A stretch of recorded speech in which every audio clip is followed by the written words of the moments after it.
Welcome to D.I.Y.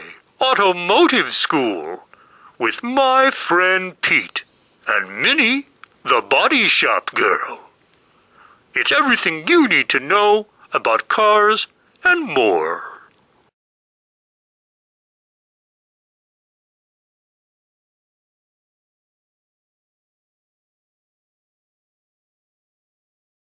So once we got our guide coat and that's dry, it's ready to start block sanding it out. Now once again I'm using 80 grit, and using a sander like this does not require to use two hands like that, because you don't want to use two hands and be pushing on that panel, because what that's going to do, that's going to make that panel tin can on us, and what tin can is, it becomes very weak from stretching and pulling and stretching.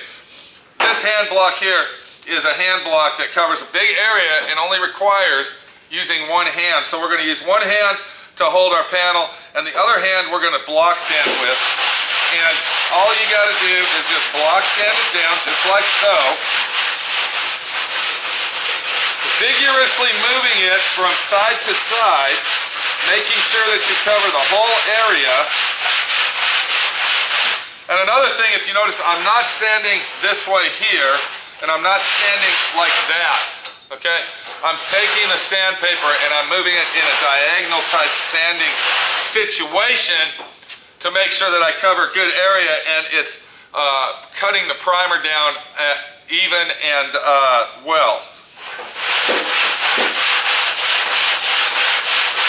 But even with one hand, you can see that this block covers a big space. And I'm not using a lot of pressure, I'm just using enough pressure to cut through my primer as I sand it. You can see in this area that it's showing very, very deep scratches, and it shows like there might be a little bit of a low spot in this area because it's kind of turning out to be a little bit of a circle. But now you see why it's very important that you use a guide coat on everything that you sand, because it's going to show you all this. If it didn't have a guide coat on it and we just sanded it down, we wouldn't be able to tell where our deep scratches were, and it would be very, very difficult to find maybe a low spot.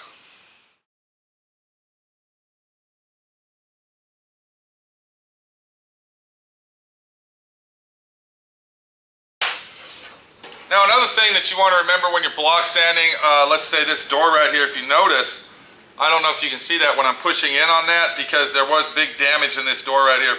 When you have damage like that and you're sanding a big area like this, you want to be very careful not to be pushing in and out on that with your sander. So that's another reason that you want to use a big block like that, and you want to just take your time and sand in a cross section type pattern like I'm doing here, instead of going back and forth like this. The only time you see me going back and forth is to get that edge right there.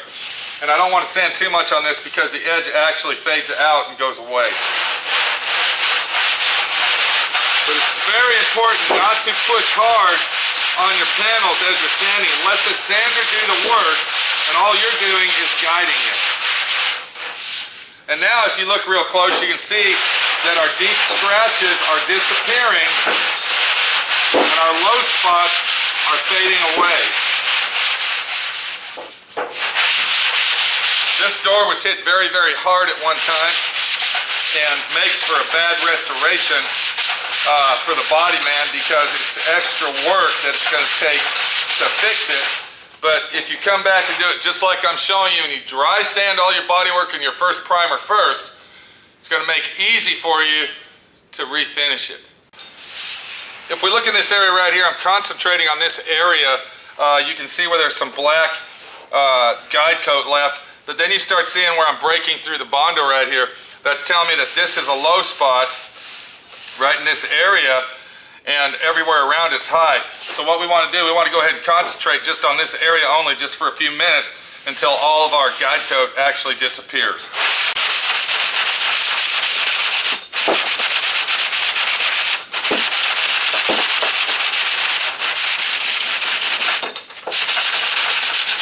One more thing I want to let you know of: don't be shy to change your sandpaper out.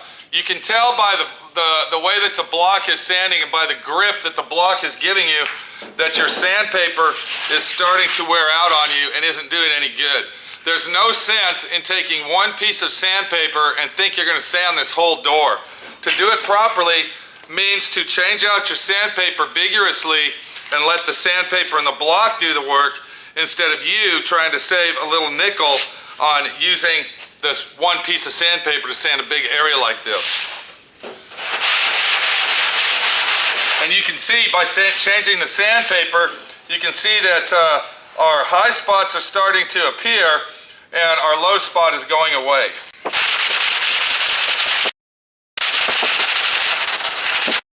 Now you can really see the Bondo area starting to show right here and right here, while our low spot is disappearing. And what we want to do, we want to concentrate on this area because our Bondo's high and we got a low spot here. And we know that we did good body work to it. We know that we've done that. But we also know that imperfections are there, so let's go ahead and get rid of them using our block. Do you see what I'm saying now? Does that starting to make sense to you at all?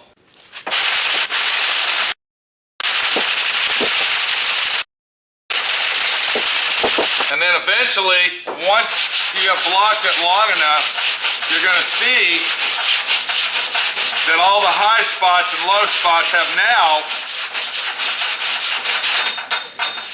been leveled out, and everything should start forming itself to be a nice flat panel.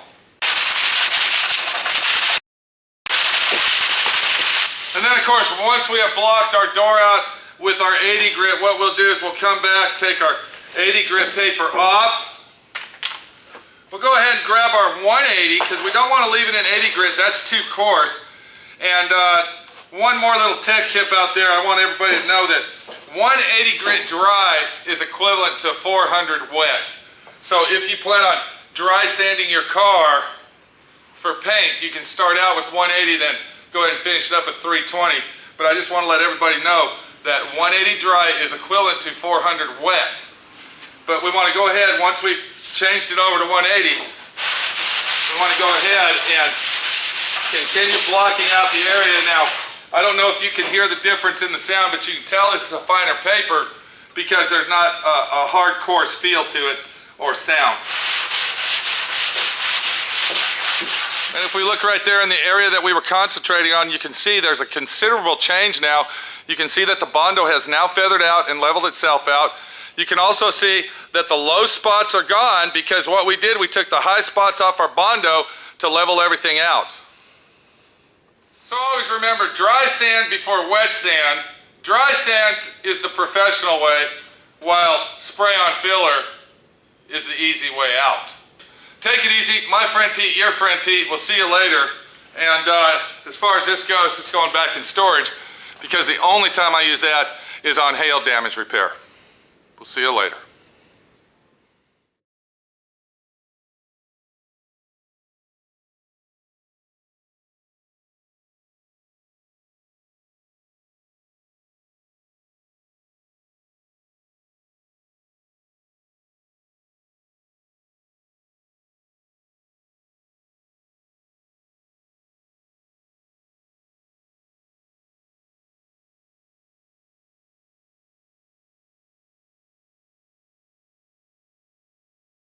Thanks for watching D.I.Y. Automotive School.